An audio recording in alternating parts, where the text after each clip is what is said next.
Let's talk about college. College is a huge expense for parents, and when they're getting divorced, it's often an area of big concern. I'm Catherine Miller, and I've been a divorce attorney in New York City and New York State for over 30 years.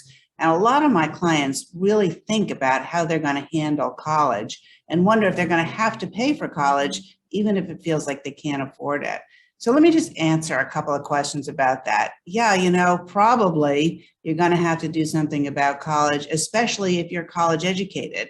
Courts are not particularly interested in hearing from a doctor married to a lawyer that they don't want to pay for college for their kids. So if you're an educated parent, you're likely going to have to pay at least some college for your kids.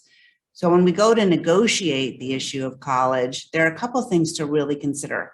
One is that we often put into place something we call the SUNY cap. That means a State University of New York cap on the obligation of parents to pay for college. So SUNY costs about half as much as private college. You can go to the internet and research it yourself, but more or less that's about true. And so sometimes parents put into an agreement, a settlement agreement, that they'll pay for college in a particular percentage, 50-50, or one parent will pay, or 80-10, 20, or whatever it is. They're going to pay in this percentage for their children to go to college up to the cost of an in-state state university. I happen to be in New York, so it's SUNY, which is New York.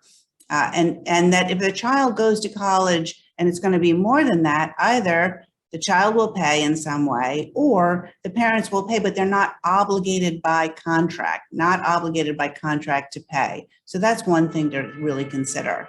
Another thing is what to do about 529 college savings accounts. Those accounts that are accumulated during the marriage are usually applied to college, and we usually put that into an agreement that we're going to apply these 529 accounts to college.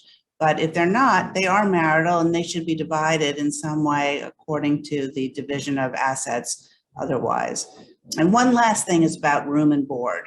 Sometimes parents who are paying child support wonder, well, why should I pay room and board to the other parent and pay room and board at college? That doesn't make sense. So sometimes we work out a credit based on a case that was called the Rohr's case, that allows the paying parent to reduce their child support by the room and board they're paying to the college.